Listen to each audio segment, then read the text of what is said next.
You have to have a full-time principal, 18 or more. So they tie your hands on it. So even when you say you consolidate and you want to work with other districts, it isn't that easy because the laws don't allow us. So we'll cover that at the next one, how the general fund budget is funded. That is the big one.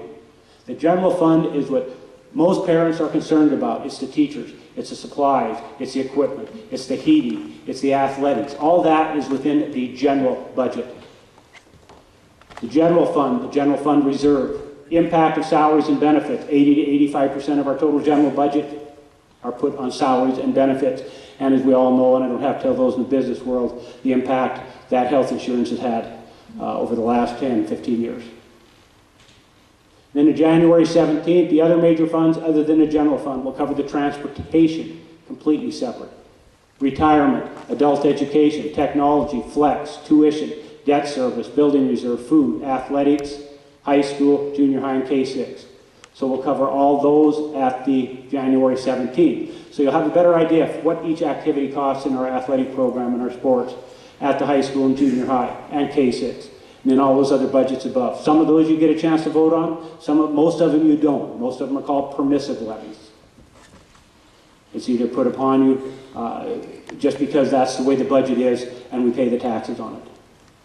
And then the last one, which will be almost the end of January after a month of our session, special education budget. Those costs are skyrocketing.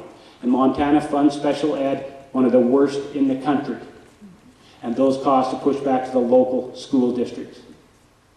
And we'll get into how that has skyrocketed in this district specifically, and it's not much different across the state.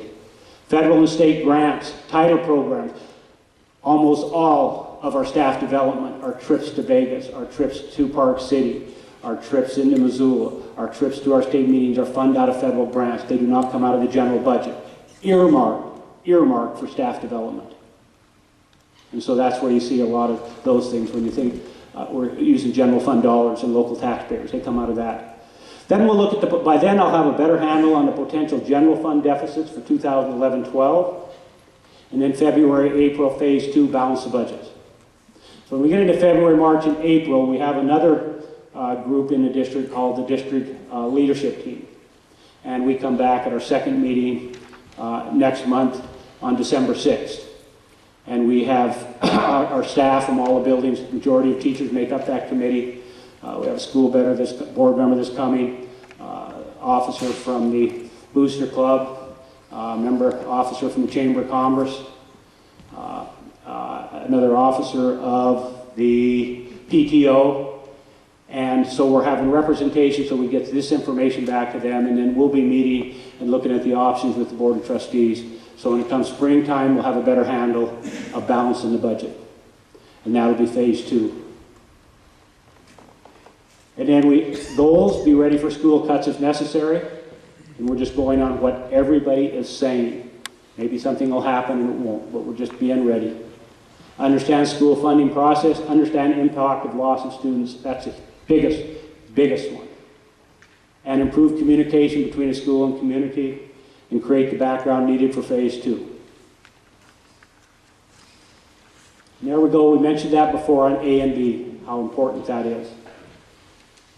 Look at the K through 6, $5,000 for basically every student. Just rounded off to student. $5,000 we get for every student in the elementary K through 6. 7 through 12, $6,400. That's for this year. In 1997-98, we had 690 students. 2010-11, there are 478 students. Loss of 212 students at about 5,700 per student. I just took a rough average between the two A and Bs. And a loss of 1.2 million. For grades K through 12, we have 7 less teachers.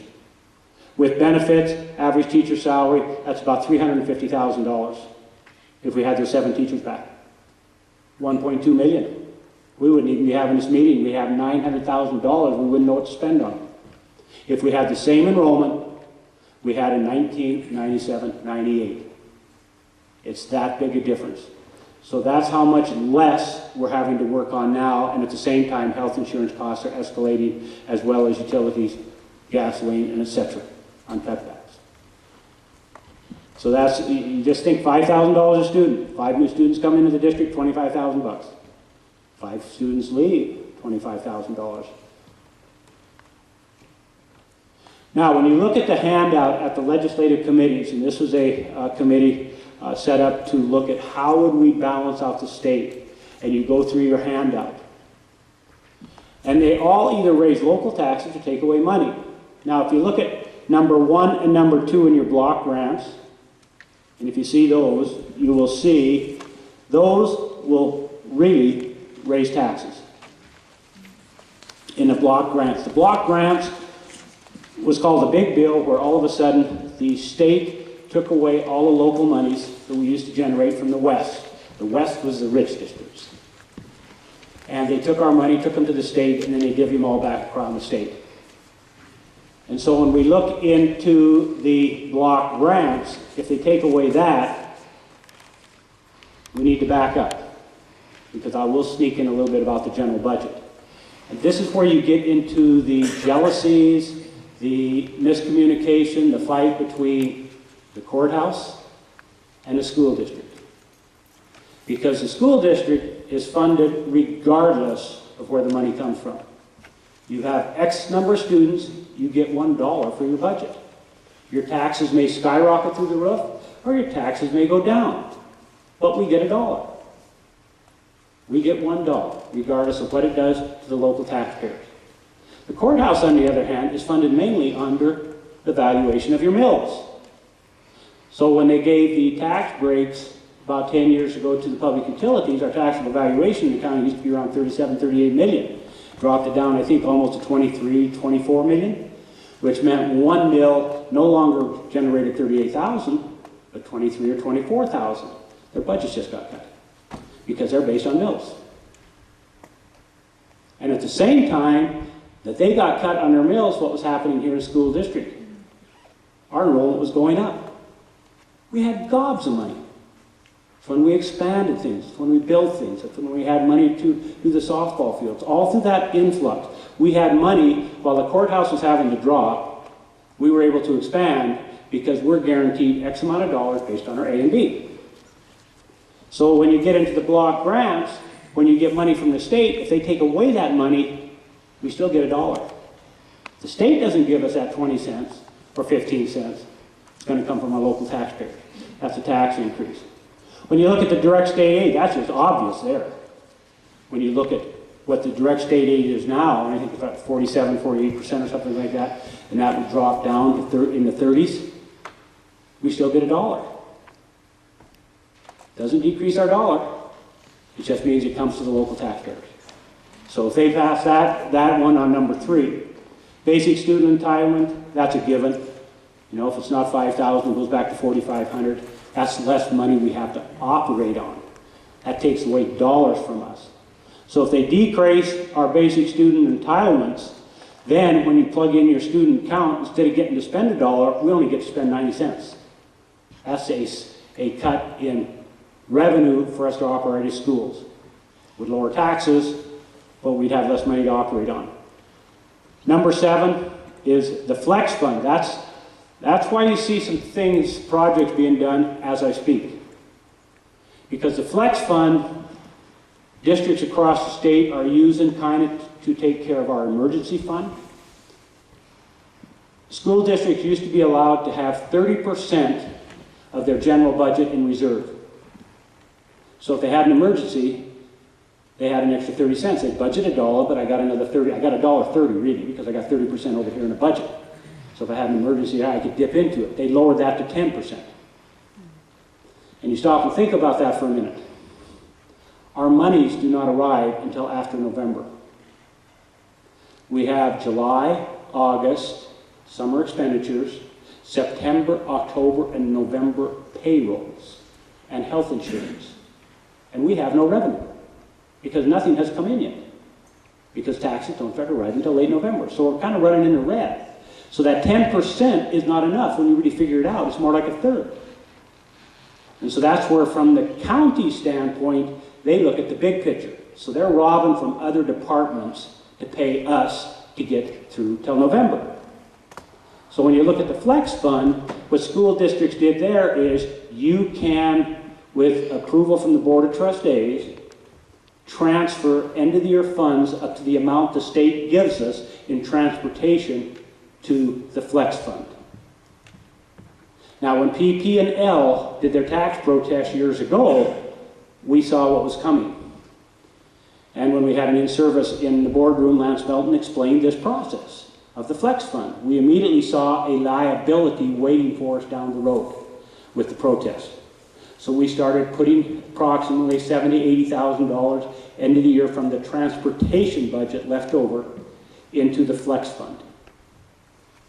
Then when we came and all of a sudden we had the PP&L tax bill of $250,000, $300,000 we owed them, we did not have to go to the taxpayers. We already had that in our flex fund. We paid that off. Also the parking lot we paid off. We used the flex dollars. We have been told for almost a half a year now, since this proposal came out, that they're going after a flex dollar. We have about 80 to 90,000 in there now, transfer another 80 to 90. We'll have about 160, 170,000 in there by June 30th, but we could lose that. Some districts have millions.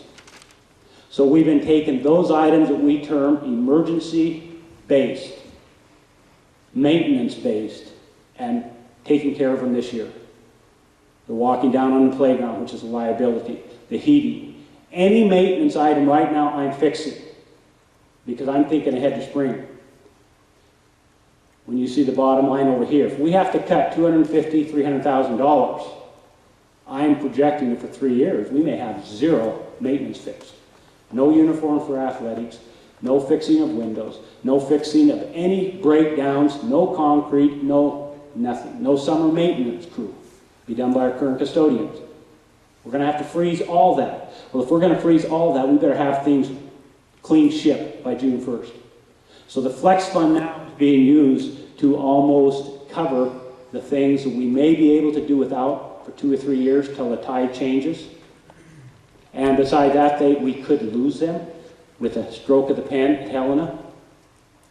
So we have, if all of a sudden it appears that we may lose them, there'll be some major items purchased so that we have zero by June 30th instead of $160,000, $170,000.